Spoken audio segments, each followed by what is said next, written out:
Welcome to Luca is a Billionaire, where the only thing I invest in is your answers. In this video, I will explain how to use a PS4 controller on Arena Breakout.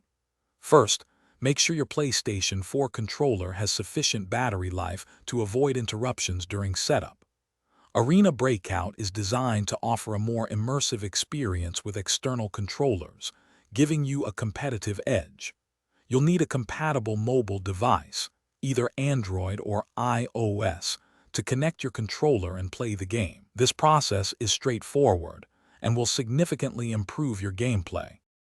To connect your PS4 controller, begin by opening your mobile device's settings and turning on Bluetooth.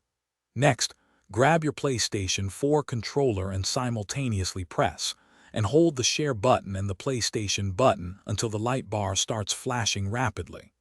This indicates it's in pairing mode. On your phone or tablet, look for wireless controller in the list of available Bluetooth devices and tap to connect.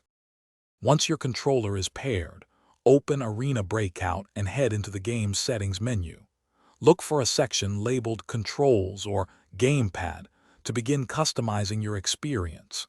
Here, you can adjust the button mapping to suit your playstyle, ensuring every action feels natural. Experiment with different sensitivity levels for aiming and movement to find what works best for you, giving you precise control in combat. If you encounter any connection problems, try restarting both your mobile device and your PlayStation 4 controller. Sometimes a simple reboot can resolve minor glitches. Also, always ensure that Arena Breakout is updated to its most recent version, as developers frequently release patches that improve controller compatibility and performance. For more great deals, including the Little Trees Black Ice Air Freshener, check the description below. A fresh car makes every journey better, just like smooth gameplay.